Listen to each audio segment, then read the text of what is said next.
Hello guys, कैसे हैं आप सभी। स्वागत है आप सभी का इंग्लिश दुनिया के इस यूट्यूब चैनल पर।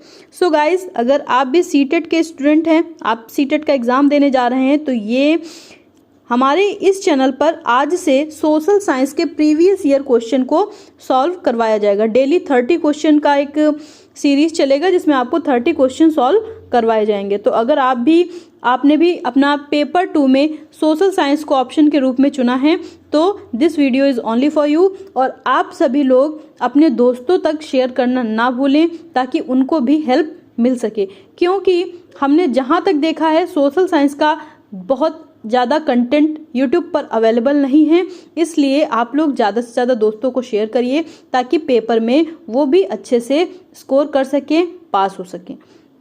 साथ ही में जल्द ही हम कोशिश कर रहे हैं कि आपका जो इंग्लिश का पोर्शन है उसके भी पेपर को सॉल्व करवाया जाए, क्योंकि इंग्लिश में भी जो पेडागॉजी है उसकी तो कंटेंट अवेलेबल हैं। बच्चों को पेडागॉजी से ज़्यादा जो अदर 15 क्वेश्चन पूछे जाते हैं जो फैक्चुअल हैं उनमें प्रॉब्लम आ रही है, तो वो भी हम सॉल्व करवाएंगे।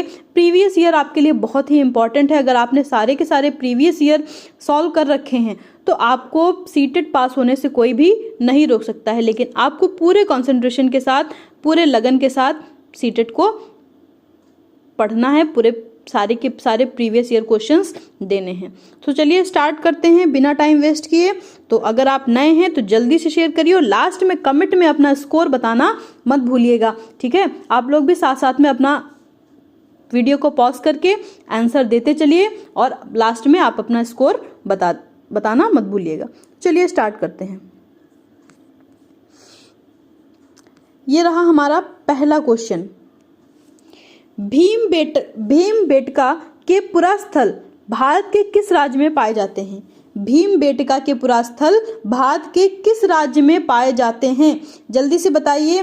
पहला ऑप्शन है आंध्र प्रदेश, दूसरा है मध्य प्रदेश, तीसरा है महाराष्ट्र और चौथा है कर्नाटका। तो जल्दी से बताइए कहाँ पे पाए जाते हैं। तो सही आंसर हो जाएगा आपका ऑप्शन नंबर 2, मध्य प्रदेश में पाए जाते हैं। भीमबेटका के पुरा स्थल भारत में मध्य प्रदेश में पाए जाते हैं। यहाँ पे आप अगर इंग्लिश में देखना चाहते हैं तो in which state of India can you find the old sites of Bhimbetka? Andhra Pradesh, Madhya Pradesh, Maharashtra और कर्नाटका। तो सही आंसर हो जाएगा आपका ऑप्शन नंबर 2। आगे चलते हैं नेक्स्ट क्वेश्चन की ओर।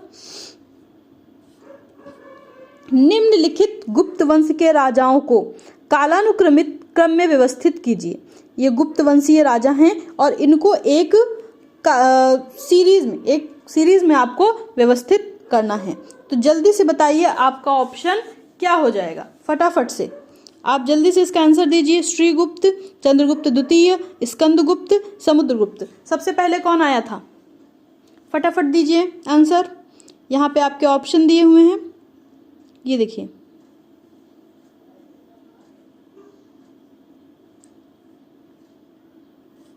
तो सबसे पहले आए थे श्रीगुप्त। गुप्त वंश की स्थापना किसने की थी? श्रीगुप्त ने। तो सबसे पहला ऑप्शन हो जाएगा आपका 1। फिर उसके बाद नेक्स्ट देखिए, तो 1 आप पहले देखिए किसमें किसमें है। तो 1 आपके में एक इसमें है और एक इसमें है, तो 2 ऑप्शन तो आपके पहले ही कट गए, ठीक है। स्टार्टिंग 1 2 में दिया हुआ है तो 2 ऑप्शन तो आपके पहले ही कट गए।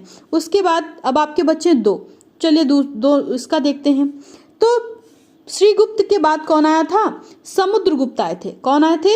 समुद्रगुप्त आए थे। तो दूसरा आपका हो जाएगा 4। तो देखिए इनमें से 4 किस में सेकंड नंबर पर है?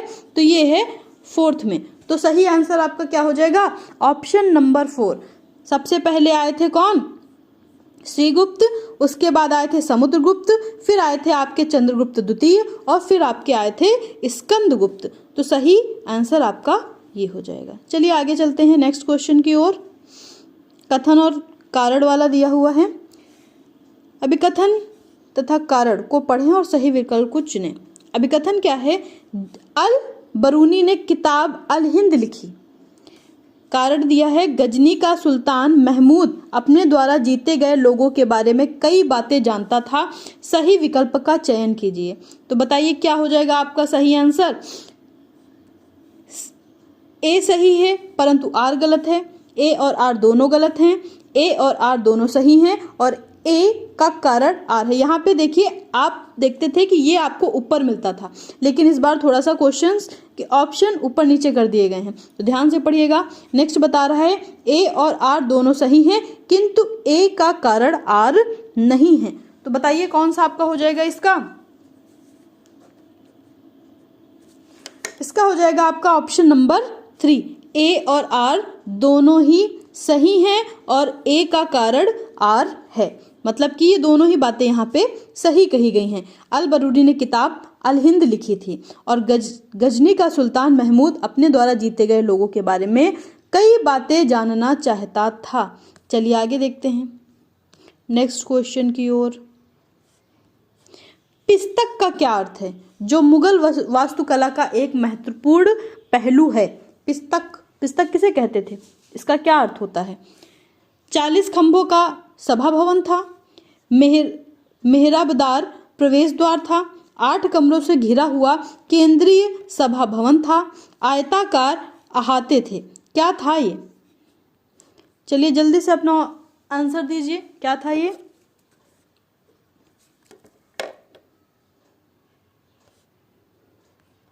इंग्लिश में एक बार दिखा देते हैं। 40 pillared halls, tall gateway, central hall surrounded by 8 rooms, rectangular walled enclosure. क्या था ये?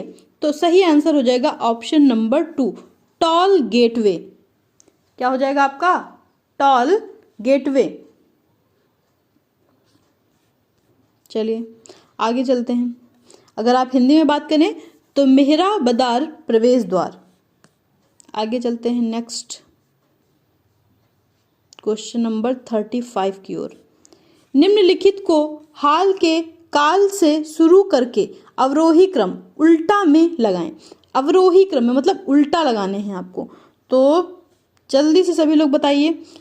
ऋग्वेद की रचना, वर्ण व्यवस्था का उदय, मौर्य साम्राज्य का उत्थान, बौद्ध धर्म का उदय, ये कब कैसे हुए, आपको इसको अवरोही क्रम में लगाने हैं। तो चलिए जल्दी से, यहाँ पे आपको ऑप्शन दिखा दिए गए हैं।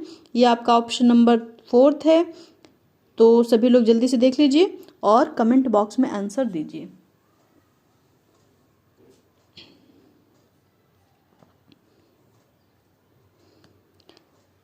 अगर हम अवरोही क्रम की बात करें तो ऋग्वेद ये सबसे प्राचीन है, तो ये सबसे लास्ट में आ जाएगा। ठीक है, सबसे प्राचीन है इसलिए सबसे लास्ट में आएगा। तो देखिए सबसे लास्ट में एक इसमें दिया हुआ है, कुछ करना ही नहीं है, डायरेक्टली ये एलिमिनेट हो गया, क्योंकि उल्टे क्रम में लगाया जाएगा। तो उल्टे क्रम में जो सबसे प्राचीन है, जो सबसे पहले आया था, उसको सबसे बाद में लगाएंगे। तो यहाँ पे सिर्फ एक ही ऑप्शन है जिसमें ऋग्वेद को सबसे बाद में दिया हुआ है, और वो है आपका ऑप्शन नंबर 4। सबसे पहले क्या आया था? आपका आया था ऋग्वेद। और ऋग्वेद के बाद अगर आप बात करें तो किस चीज की बात होती है, जल्दी से बताइए। ऋग्वेद के बाद किसकी बात होती है? आपके डी नंबर की। तो डी नंबर में आपका क्या दिया हुआ है? बौद्ध धर्म का उदय हुआ। फिर उसके बाद क्या हुआ? बौद्ध धर्म के उदय के बाद अगर आप बात करें तो ऑप्शन आ जाएगा आपका बी, वर्ण व्यवस्था का उदय हुआ। और उसके बाद अगर हम बात करें तो मौर्य साम्राज्य का उत्थान हुआ। उसके बाद आ जाएगा सी। तो सी डी बी ए ये आपका सही आंसर बन जाएगा। चलिए आगे चलते हैं नेक्स्ट क्वेश्चन की ओर। कथन ए तथा बी को पढ़ें तथा सही विकल्प चुनें। कथन कारण है, पहला कह रहा है करीब 2500 वर्ष पूर्व लोहे के औजारों जिनमें जंगलों के साफ करने के लिए कुल्हाड़ियां और जुताई के लिए हलों के फाल शामिल हैं के बढ़ते प्रयोग का प्रमाण मिलता है, जो कृषि उत्पादन में बढ़ोतरी के लिए उपयोगी थे। कारण दिया है 2500 वर्ष पूर्व तक अनेक शहर विकसित हुए। तो आपका सही ऑप्शन क्या हो जाएगा? आप जल्दी से कमेंट बॉक्स में बताएंगे। ऑप्शन हम आपको दिखा देते हैं। पहला है ए सही है परंतु बी गलत है। ए गलत है परंतु बी सही है। ए और बी दोनों सही हैं। ए तथा बी में संबंध है। नेक्स्ट आपका है ए और बी दोनों सही हैं, ए तथा बी में कोई संबंध नहीं है। तो क्या लग रहा है आपको, क्या हो जाएगा इसका? जल्दी से बताइए।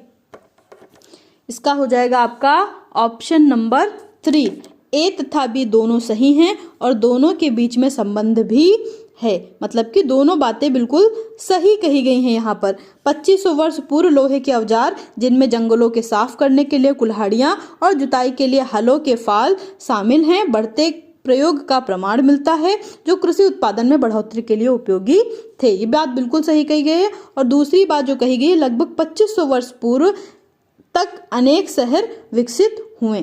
काफी शहर उस समय विकसित थे, उस समय की सभ्यता काफी डेवलप्ड थी। तो चलिए आगे चलते हैं नेक्स्ट क्वेश्चन की ओर और देखते हैं यहाँ पे क्या दिया हुआ है। यहाँ पे सूची 1 को सूची 2 से मिलाना है। तो चलिए देखते हैं क्या दिया हुआ है। चोल शासन में भूमि के प्रकार का सही विकल्प के साथ मिलान कीजिए। चोल शासन के समय में भूमि का विकास कब कैसे हुआ, उस चीज को सही से आपको मिलाना है। तो जल्दी से यहाँ पे आप अपना मिलान कर लीजिए, उसके बाद हम आंसर की ओर चलते हैं और देखते हैं इसका आंसर ऑप्शन क्या क्या दिया हुआ है। ये देखिए यहाँ पे आपके ऑप्शन दिए हुए हैं, कौन से ऑप्शन आपके सही हो जाएंगे।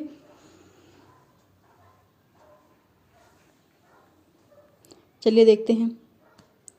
पहला है वेलन वगाई, तो मंदिर को उपहार में दी गई भूमि, वेलन वगाई को कहते थे।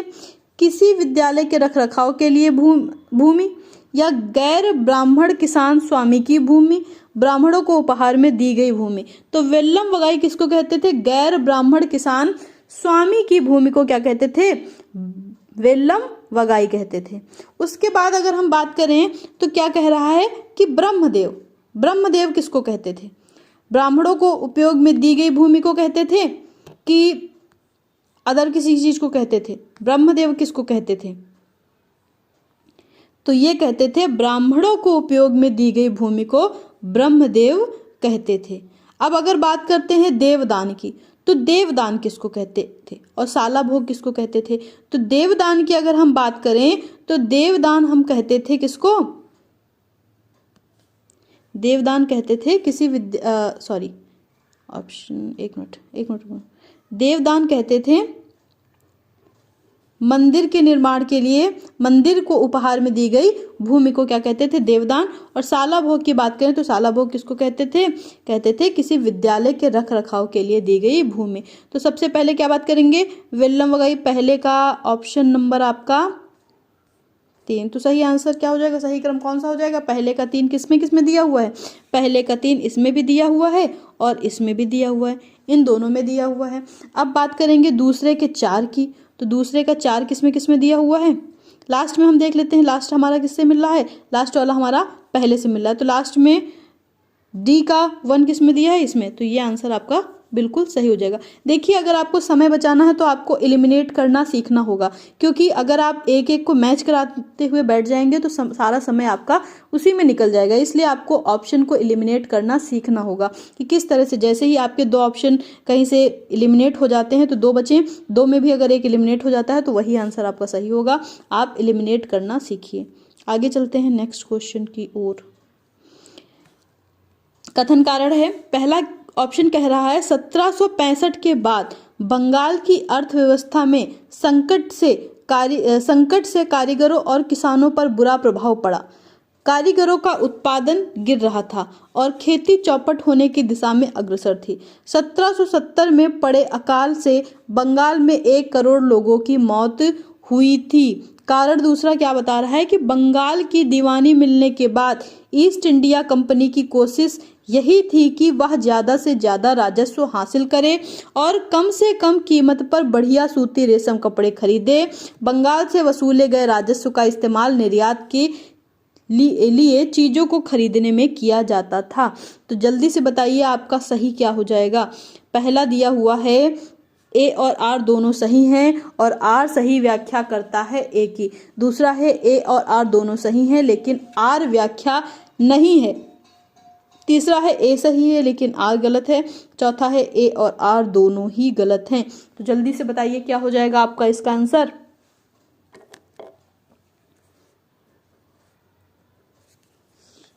तो सही आंसर हो जाएगा आपका ऑप्शन नंबर ए, मतलब कि ए और आर दोनों ही सही हैं और आर सही व्याख्या करता है ए की।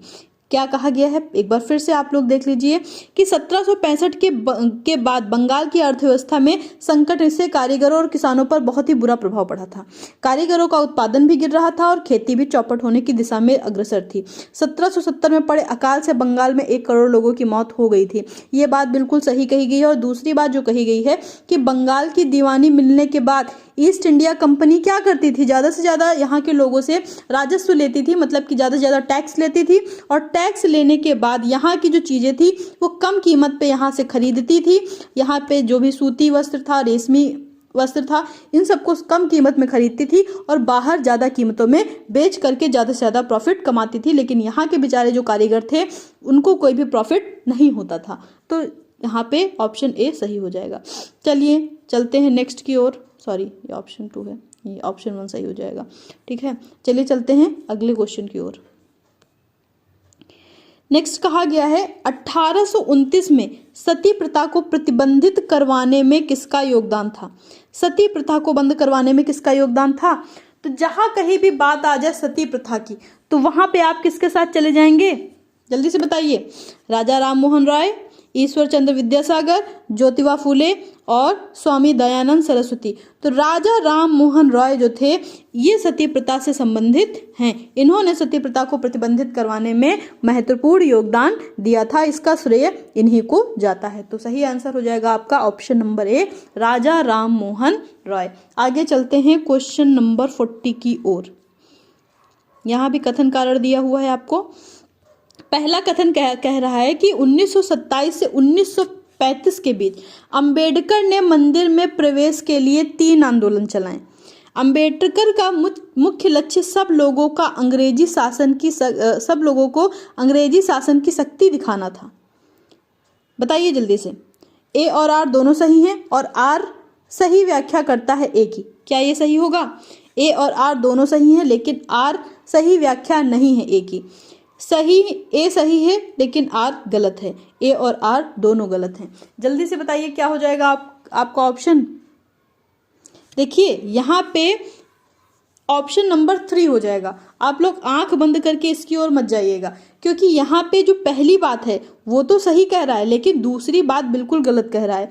पहली बात जो है, अंबेडकर जी ने आंदोलन तो चलाए थे मंदिर में। उस समय ऊंच नीच का जो भेदभाव चलता था तो उस चीज को खत्म करने के लिए, लोगों को प्रवेश के लिए आंदोलन तो चलाए, लेकिन उनका मुख्य लक्ष्य अंग्रेजी शासन की शक्ति दिखाना नहीं था। तो ये ऑप्शन आर गलत हो जाएगा।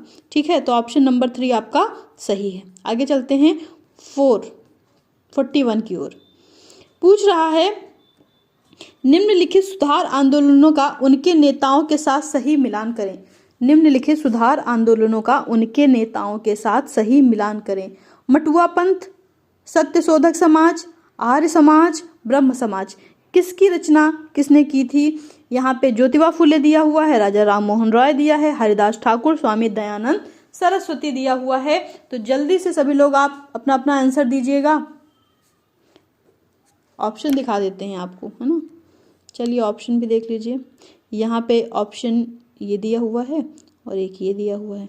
तो आप जल्दी से डिसाइड कर लीजिए कि कौन सा ऑप्शन आपका सही है। चौथा भी दिखा दें।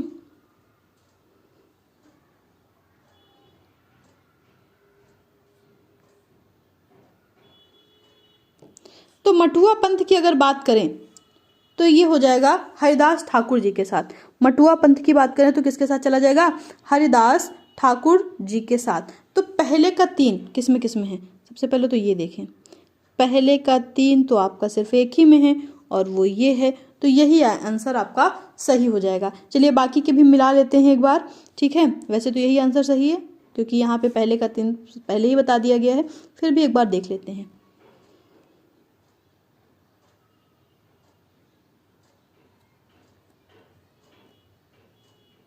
सत्यशोधक समाज, तो इसके कौन थे? ज्योतिबा फूले।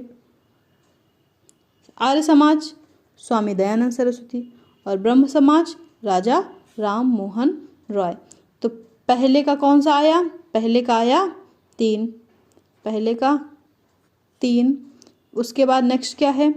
दूसरे का 1, दूसरे का 1।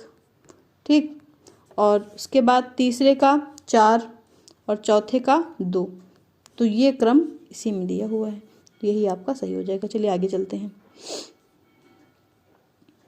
यहाँ भी फिर से कथन कारण दे दिया गया है। देखिए इस बार काफ़ी ज़्यादा कथन कारण से रिलेटेड क्वेश्चन पूछे जा रहे हैं। तो चलिए नेक्स्ट देखते हैं ये वाला। राष्ट्रवाद के उदय के बारे में दिए गए कथनों को पढ़ें तथा सही विकल्प चुनें। 1885 में भारतीय राष्ट्रीय कांग्रेस की स्थापना हुई। अधिकांश शुरुआती राष्ट्रवादी नेता ग्रामीण और अशिक्षित पृष्ठभूमि से थे। ए सही है किंतु बी गलत है। ए गलत है किंतु बी सही है। ए और बी दोनों सही हैं या फिर ए और बी दोनों ही गलत हैं। तो जल्दी से सभी लोग अपना अपना आंसर दीजिए और बताइए कि क्या हो जाएगा इसका सही आंसर। चलिए जल्दी से बताइए।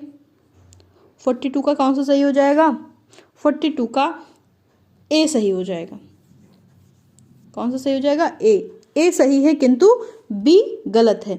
जो नेता थे वो अशिक्षित नहीं थे और ना तो बहुत ही अधिक ग्रामीण पृष्ठभूमि से थे। राष्ट्रीय कांग्रेस की स्थापना 1885 में हुई थी, ये बात बिल्कुल सही कही गई है। आगे चलते हैं नेक्स्ट क्वेश्चन की ओर। फिर यहाँ पे कथन कारण दे दिया गया आपका। अंग्रेजों ने सेना में भारतीय सिपाहियों का अनुपात कम करने और यूरोपीय सिपाहियों की संख्या बढ़ाने का फैसला किया। क्या ऐसा सच था? मई 1857 में ईस्ट इंडिया कंपनी के सिपाहियों ने कई जगह बगावत की और समाज के विभिन्न तबकों के लोग विद्रोही तेवरों के साथ उठ खड़े हुए। चलिए देखते हैं ऑप्शन हमारे पास क्या क्या हैं। ऑप्शन हमारे पास हैं ए सही है लेकिन आर गलत है। दोनों ए तथा आर गलत हैं। ए और आर दोनों सही हैं किंतु ए कारण है आर का। ए और आर दोनों सही हैं किंतु ए का कारण आर नहीं है। तो यही ऑप्शन आपका सही हो जाएगा, बिल्कुल सही हो जाएगा। Option number 3। क्या बात कह रही हैं? अंग्रेजी सेना में भारतीय सिपाहियों का अनुपात कम करने और यूरोपीय सिपाहियों की संख्या को बढ़ाने का फैसला किया गया था। बिल्कुल सही बात कह रहा है। और 1857 में ईस्ट इंडिया कंपनी, आपको याद है 1857 की क्रांति जो हुई थी जिसमें रानी लक्ष्मीबाई और सभी लोगों ने बहुत ही बड़ा योगदान निभाया था। तो वही यहाँ पे बात है, कई सारे ऐसे विद्रोही बगावतें उस समय हुई थी जिससे भारत के लोग जो हैं वो बिल्कुल भी खुश नहीं थे। तो चलिए नेक्स्ट की ओर चलते हैं, ऑप्शन नंबर 44 की ओर। ऑप्शन नंबर 44 यहाँ पे देखते हैं कि क्वेश्चन नंबर 44 की ओर चलते हैं और देखते हैं कि क्या बताया गया है 44 में। ये है, राज्यों के गठन के संदर्भ में निम्न अभिकथन ए व कारण आर को पढ़ें तथा सही विकल्प चुनें। अभिकथन क्या है? प्रधानमंत्री जवाहरलाल नेहरू और उप प्रधानमंत्री वल्लभ भाई पटेल दोनों ही भाषा के आधार पर राज्यों के गठन की नीति के विरोधी थे। नेक्स्ट है, राज्य पुनर्गठन आयोग ने 1965 में सुझाव दिया कि असमिया, बंगाल, उड़िया, तमिल, मलयालम, कन्नड़ और तेलुगु भाषियों के लिए अलग अलग प्रांतों का गठन करने के उद्देश्य से जिलों और प्रांतों की सीमा को पुनः तय किया जाए।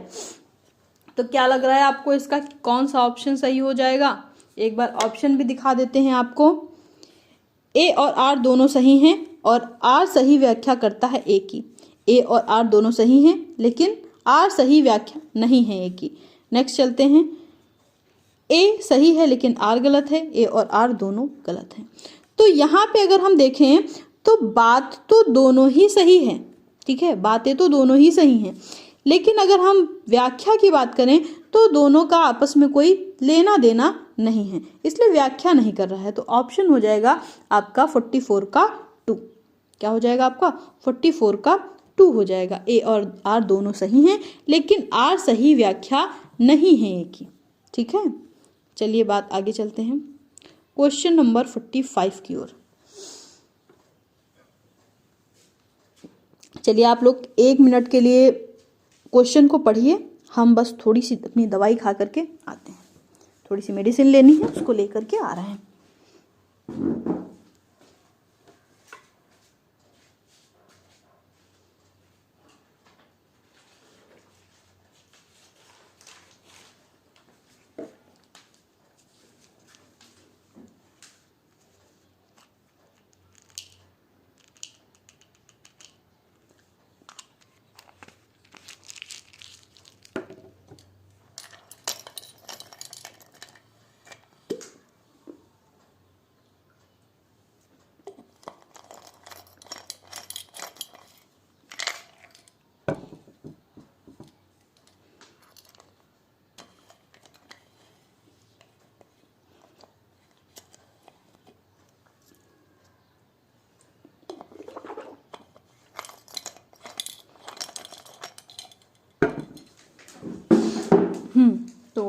तक आप लोगों ने पढ़ भी लिया होगा।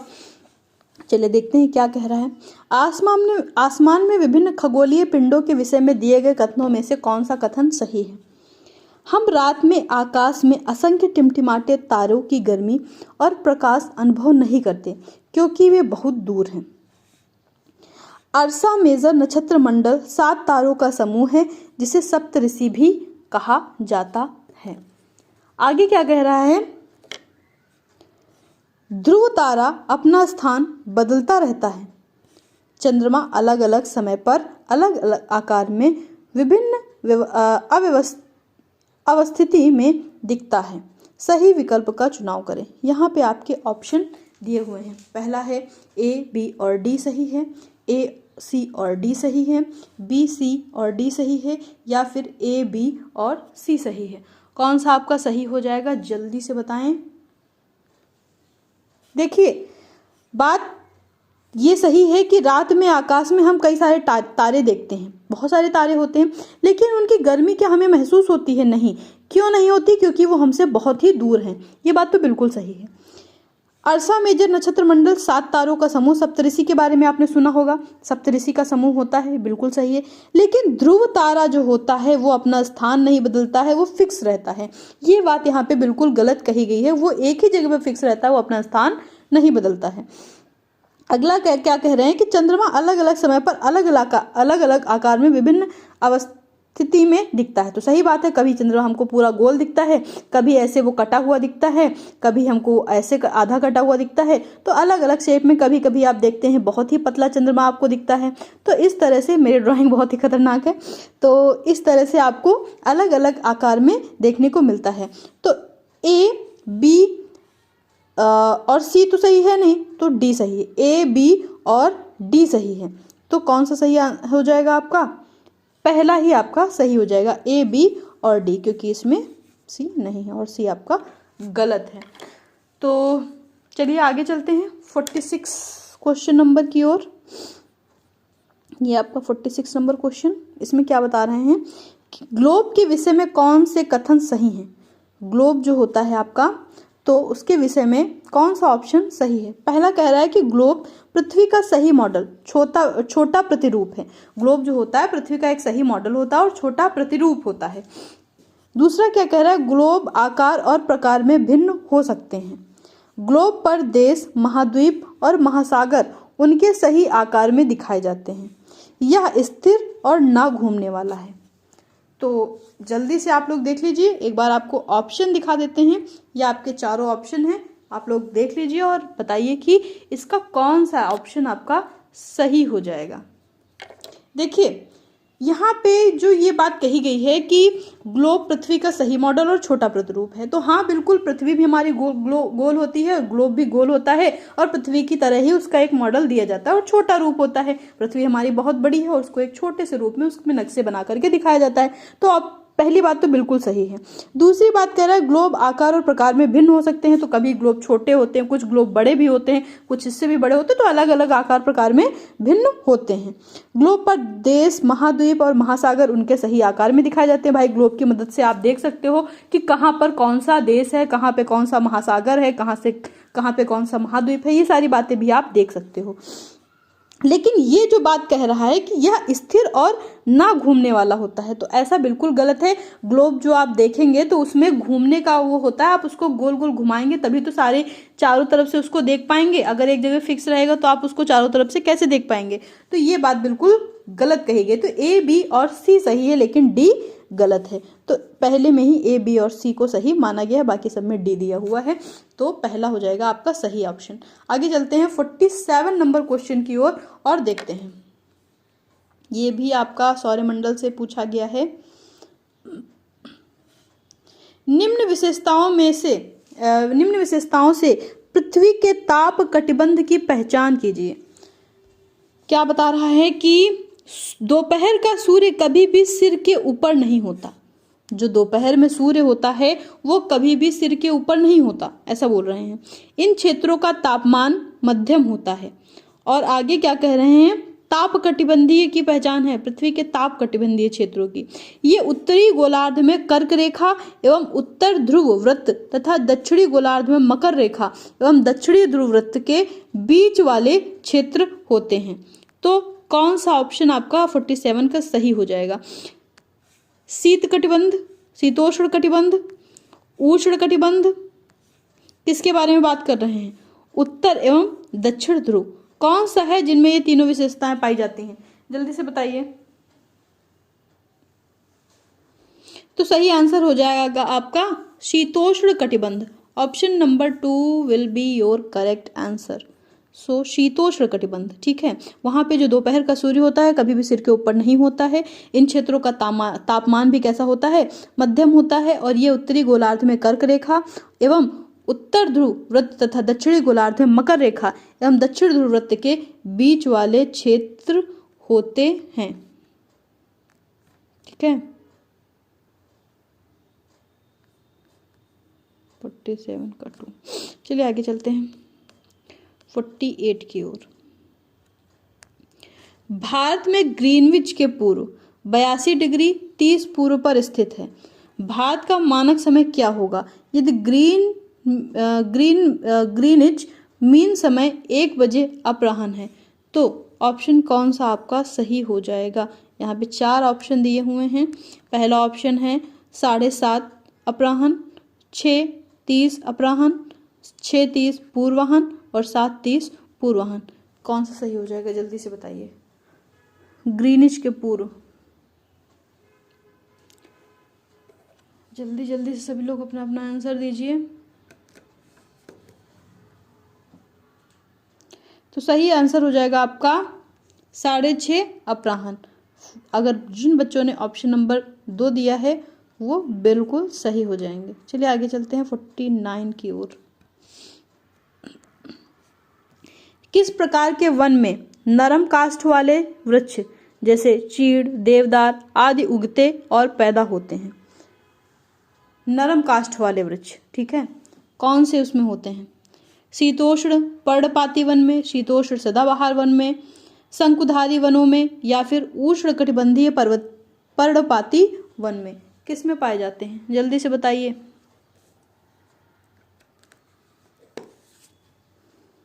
तो सही आंसर हो जाएगा आपका शंकुधारी वन में पाए जाते हैं। तो हाँ सही हो जाएगा आपका शंकुधारी वन। चलिए आगे चलते हैं 50 की ओर। पूछा जा रहा है निम्नलिखित कथनों को पढ़िए तथा सही विकल्प का चयन कीजिए। पहला कथन बता रहे हैं कि स्थल की ऊंचाई एवं वनस्पति की विशेषताएं एक दूसरे से संबंधित हैं। मतलब जिस हिसाब से जमीन की ऊंचाई होगी वहां की वनस्पतियां भी उसी के अनुसार होंगी। ये दोनों आपस में संबंधित हैं। क्या ये बात सही है? दूसरी बात कह रहा है कि वनस्पति की वृद्धि ढाल एवं मिट्टी की परत की मोटाई पर निर्भर करती है। वनस्पति कितनी बड़ी होगी, कितनी लंबी होगी, कितना ज़्यादा उसमें डेवलपमेंट होगा, ये इस चीज़ पर डिपेंड करता है कि वहाँ का ढाल कैसा है और साथ में वहाँ की जो मिट्टी है वो कितनी मोटी है, इस चीज़ पर भी डिपेंड करता है। तो क्या ये बात सही है और दोनों का आपस में कोई संबंध है? तो चलिए देखते हैं ऑप्शन आपके, ये आपके 4 ऑप्शन दिए हुए हैं। तो जल्दी से बताइए कि कौन सा सही हो जाएगा। देखिए बातें तो दोनों सही कह रहा है कि कोई भी स्थान जितनी ऊंचाई पर होगा, देखते नहीं आप पहाड़ों पर जो वनस्पतियां होती हैं वो दूसरी होती है, मैदानी क्षेत्रों पर दूसरी होती हैं। तो ऊंचाई का वनस्पतियों से संबंध होता है, बात सही है। और वनस्पति की वृद्धि ढाल एवं मिट्टी की परत पर मोटाई पर निर्भर करता है, बात सही है। लेकिन दोनों का आपस में कोई लेना देना या संबंध नहीं है, इसलिए सही आंसर हो जाएगा आपका ऑप्शन नंबर बी। जो बच्चे ऑप्शन नंबर 2 दे रहे हैं, ए और आर दोनों सही हैं, लेकिन आर सही व्याख्या नहीं है ए का, तो ये आपका सही हो जाएगा। चलिए आगे चलते हैं 51 की ओर। और यहाँ पे फिर आपको मैच करने के लिए दे दिया गया है और पूछा गया है कि कौन सा सही है। क्या कह रहा है? महासागरीय सतह पर जल की गति के बारे में निम्नलिखित का सुमेल कर सही विकल्प का चयन कीजिए। जल्दी से बताइए।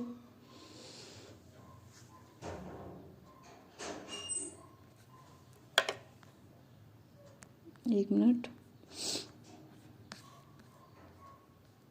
ऑप्शन क्या दिया है आपका? पहला है ठंडी महासागरीय धाराएं, ज्वार भाटा, तरंगे, गर्म महासागरीय धाराएं। तो जल्दी जल्दी से बताइए सभी लोग क्या हो जाएगा। चलिए ऑप्शन दिखा देते हैं एक बार आपको। ये आपके 4 ऑप्शन दिए हुए हैं।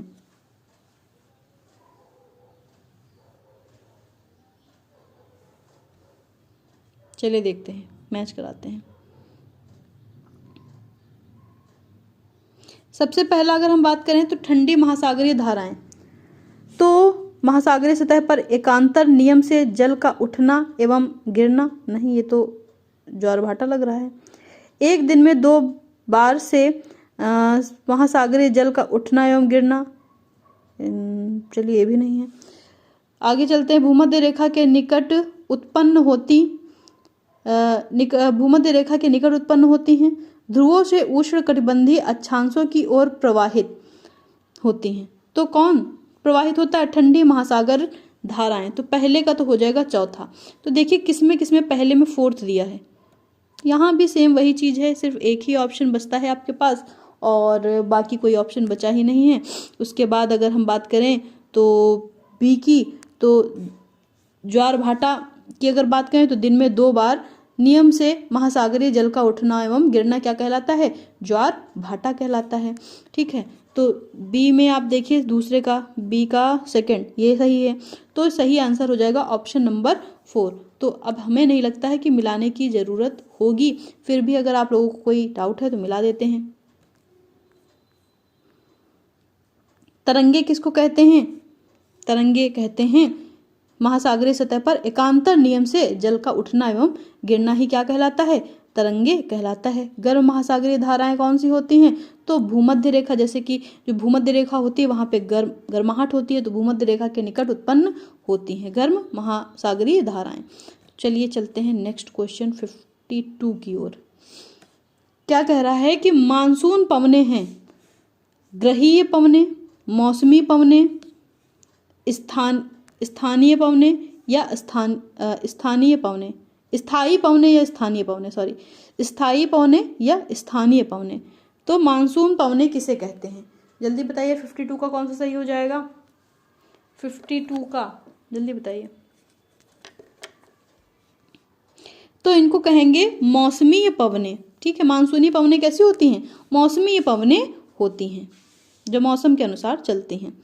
आगे नेक्स्ट 53 की ओर चलते हैं और यहाँ पे भी आपको मिलान करने के लिए दिया गया है। पहला है बहिर्मंडल, रेडियो तरंग के प्रसारण में सहायक, क्षोभ मंडल सबसे ऊपर की परत, समताप मंडल सबसे नीचे की परत, बाह्यमंडल इस परत में ओजोन गैस है। तो कौन सा किससे मैच हो जाएगा? चलिए मैच कराइए जल्दी से। और यहाँ पे आपके कुछ ऑप्शन दिए हुए हैं, तो जल्दी जल्दी से आप लोग ऑप्शन भी देख लीजिए और मैच कराइए।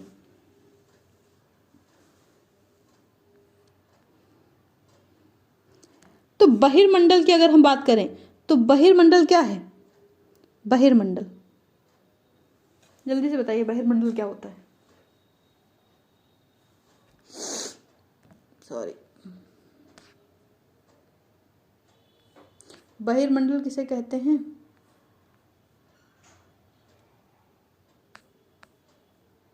ऑप्शन देख लीजिए सभी लोग जल्दी जल्दी से एक बार।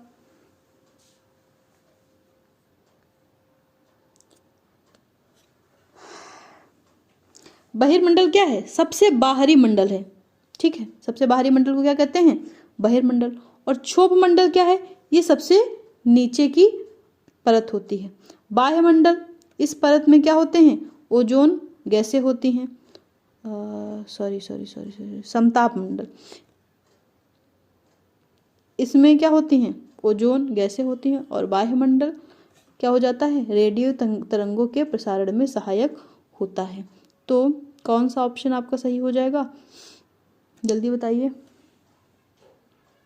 ऑप्शन नंबर, जो बच्चे कह रहे हैं 53 का 4, उनका बिल्कुल सही हो जाएगा। 53 का 4।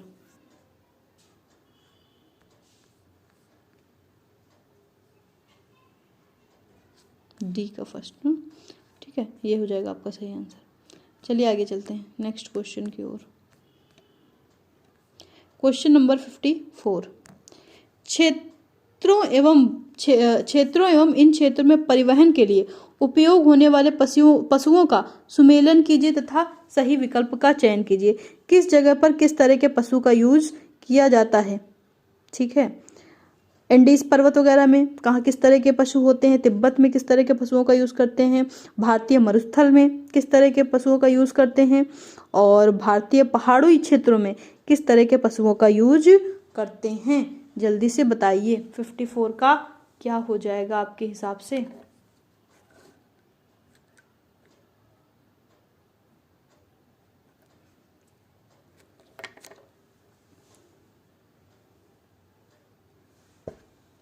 तो चलिए देखते हैं। एंडीज पर्वत की साइड में हम लोग किसका यूज करते हैं, लामा का। किसका, लामा का। अगर हम बात करें तिब्बत की ओर तो तिब्बत में हम लोग याक का यूज करते हैं। किसका, याक का। अगर हम बात करें भारतीय मरुस्थल की तो मरुस्थल मतलब रेगिस्तान। रेगिस्तान में आप सभी को पता है कि ऊंट जहां पे आ जाए, रेगिस्तान की बात होगी तो वहां पे किसकी बात करेंगे, हम ऊंट की बात करेंगे। और भारतीय पहाड़ी क्षेत्रों में तो वहां पर खच्चर और गधों का यूज किया जाता है। तो सही ऑप्शन आपका क्या हो जाएगा, ऑप्शन नंबर ए आपका सही हो जाएगा। 3 4 1 2 बिल्कुल सही हो जाएगा आपका ये। चलिए आगे चलते हैं नेक्स्ट क्वेश्चन की ओर। Question number 55। चलिए 55 को देखिए, कथन कारण वाला है। एक वस्तु की उपयोगिता अथवा प्रायोज्यता उसे एक संसाधन बनाती है। कोई वस्तु है, उसकी जो उपयोगिता होगी, वो किस उपयोग से है, उसका क्या प्रयोजक है, तो उसी से वो डिसाइड करती है कि वो एक संसाधन है या नहीं। दूसरी बात कह रहा है, कुछ संसाधनों का आर्थिक मूल्य होता है, कुछ का नहीं। तो कुछ की कीमत होती है और कुछ की कीमत नहीं होती है। तो क्या दोनों बातें सही हैं या फिर गलत हैं, जल्दी से बताइए। 55 का आपका क्या हो जाएगा, क्या दोनों की बातें सही हैं और दोनों का आपस में संबंध है। तो बिल्कुल सही है और आपस में संबंध भी है। ए और आर दोनों सही हैं और आर सही व्याख्या करता है ए का, ठीक है। तो किसी चीज की उपयोगिता है उसे एक संसाधन बनाती है, और कुछ संसाधनों का आर्थिक मूल्य होता है और कुछ का नहीं होता है। तो दोनों बातें सही हैं। चलिए आगे चलते हैं 56 की ओर। 56 क्वेश्चन नंबर 56, हाँ ये हमारा क्वेश्चन नंबर 56। हम नागरिकों एवं शिक्षकों के तौर पर पौधों एवं जंतुओं को संरक्षित करने में कैसे सहायता कर सकते हैं। पौधों और जंतुओं को अगर हमें संरक्षित करना है तो हम एक नागरिक होने के नाते, एक शिक्षक होने के नाते किस तरह से सहायता कर सकते हैं। पहला, शिक्षार्थियों एवं सामुदायिक सदस्यों द्वारा वृक्षारोपण करा के, हमें वृक्षारोपण कराने चाहिए अपने स्टूडेंट से और साथ में जो भी सामुदायिक सदस्य हैं उनसे। उद्यानों एवं रिक्त स्थानों में कूड़ा डालना चाहिए। तो कूड़ा डालना, क्या हम कूड़ा डालना सही बात है, बिल्कुल गलत बात है। प्राकृतिक कैंपों एवं शिक्षार्थियों की यात्रा का आयोजन करना चाहिए। बात यहाँ पे किसकी कह रहे हैं, नेचुरल कैंप लगाएं और साथ में यात्रा करें।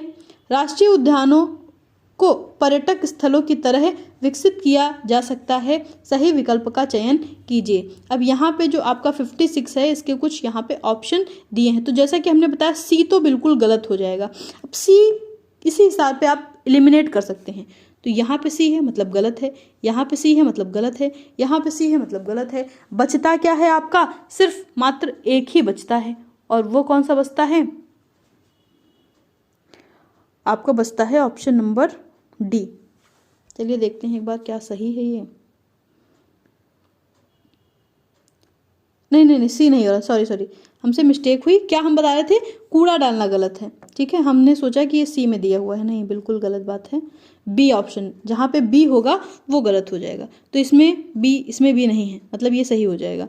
इसमें बी है मतलब कि ये गलत हो जाएगा, और साथ में इसमें भी बी है मतलब कि ये गलत हो जाएगा, सॉरी, ठीक है।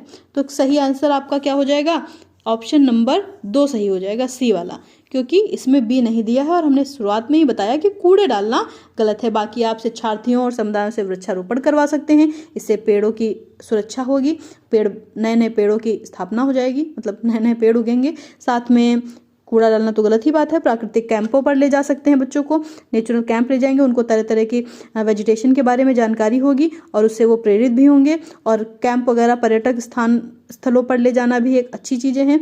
और राष्ट्रीय उद्यानों को पर्यटक स्थलों की तरह विकसित किया जा सकता है, जिससे वो बच्चे जाएं और नई नई चीज़ों को सीखें। तो ये सारी बातें यहाँ पे सही कही गई हैं। चलिए चलते हैं 57 की ओर। 57 नंबर क्वेश्चन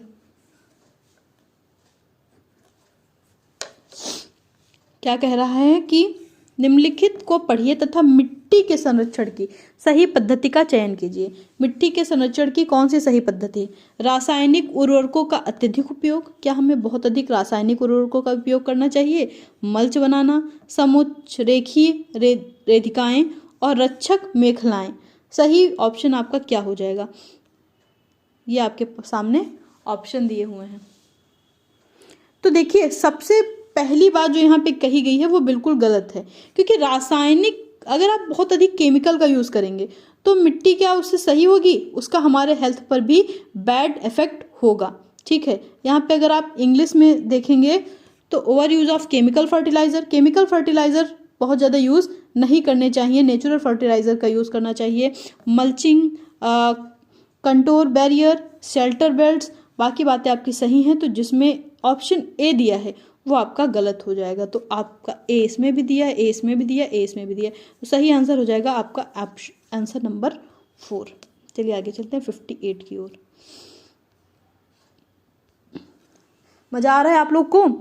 आई होप कि आप सभी लोग को समझ में आ रहा होगा और आप लोग इसको एंजॉय कर रहे होंगे। देखिए, आपको बोर नहीं होना है, थोड़ा सा मन में साहस रखना है और क्वेश्चंस के जहाँ भी ऑप्शन आपको थोड़ा सा डिफिकल्ट लगे उनसे परेशान होकर के भागना नहीं है, उनसे बिल्कुल वीर सिपाहियों की तरह डटे रहना है और आप देखेंगे कि आपने सीटेट के एग्ज़ाम को बहुत ही आसानी से पास कर लिया।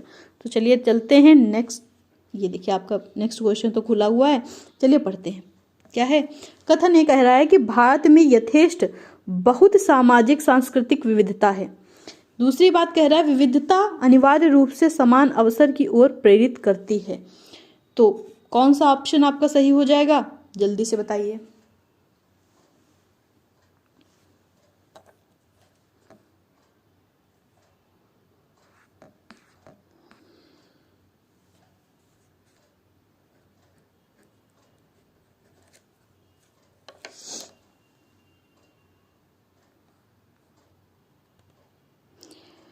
देखिए, भारत में यथेष्ट बहुत सामाजिक सांस्कृतिक विविधता है, बात सही है।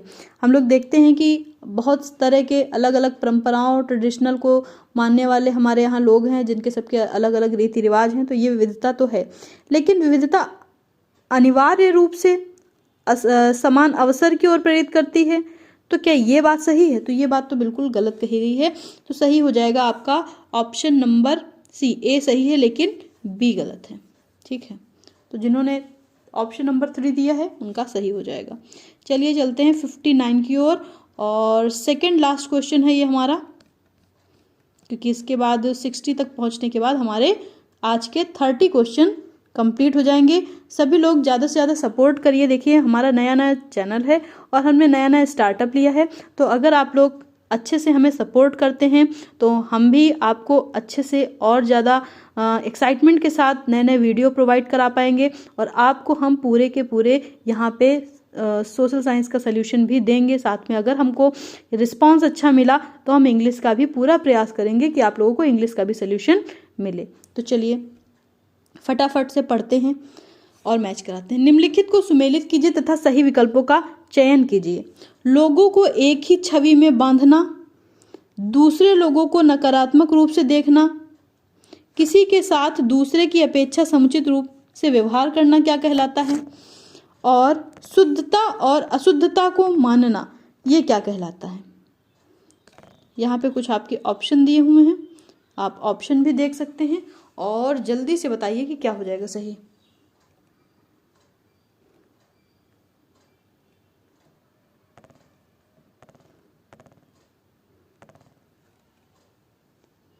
तो देखिए, लोगों को एक ही छवि में बांधना, तो ये आपका क्या हो गया? रूढ़िबद्ध धारणा हो गई। ठीक है, और उसके बाद अगर हम बात करें दूसरे लोगों को नकारात्मक रूप से देखना, तो आपने किसी के बारे में पूर्वग्रह माइंडसेट कर रखा है कि सामने वाला आदमी ऐसा है वैसा है, तो आप उसी नकारात्मक रूप से उसको देखेंगे। तो पहले का 3 और दूसरे का 1 किस में दिया है? पहले का 3 दूसरे का 1, तो पहले का 3 इसमें दिया है, बाकी किसी ऑप्शन में दिया है। बाकी किसी में नहीं दिया है। तो यही आंसर आपका पहला ही सही हो जाएगा। उसके बाद बात करें अगर हम उसकी सी की, तो सी का किसके साथ हो जाएगा, किसी के साथ दूसरे की अपेक्षा असमुचित रूप से व्यवहार करना। तो क्या हो जाएगा, ये भेदभाव हो जाएगा। हम क्या कर रहे हैं, अगर किसी से दूसरे की अपेक्षा किसी दूसरे के साथ दूसरी तरह व्यवहार कर रहे हैं तो यह तो भेदभाव हो गया सीधी तरह से। और शुद्धता अगर हम देख रहे हैं तो छुआछूत मान रहे हैं, है ना। तो यहाँ पे ऑप्शन नंबर ए आपका सही हो जाएगा। आगे चलते हैं आज के लास्ट क्वेश्चन की ओर। गांव में जमीन भूमि को नापने और उसका रिकॉर्ड रखने का उत्तरदायित्व तो किसका होता है ना। उत्तरदायी कौन होता है, तो चलिए बताइए। क्या थानेदार इसका उत्तरदायी होता है, या खंड विकास अधिकारी इसका उत्तरदायी होता है, पटवारी ग्रामीण प्रशासनिक अधिकारी इसका उत्तरदायी होता है, या जिला अधिकारी इसका उत्तरदायी होता है। कौन होता है इसका उत्तरदायी। तो देखिए, जमीन का रिकॉर्ड रखने की जब भी बात आ जाती है तो वहां पे आप लोग किसकी बात करते हैं, लेखपाल, पटवारी, इनकी बात करते हैं। तो ग्रामीण प्रशासनिक अधिकारी जो है वो गांव की जमीन नापने और उसका रिकॉर्ड रखने का काम किसके पास होता है, पटवारी के पास होता है। थर्ड ऑप्शन आपका सही हो जाएगा। तो इसी के साथ हम आपसे लेना चाहेंगे विदा, और जल्द ही मिलते हैं अगले वीडियो के साथ और अगले पेपर के एनालिसिस के साथ। तो सभी लोग ज़्यादा से ज़्यादा सपोर्ट करिए। So thanks for watching, like share and subscribe. Okay, take care, good bye.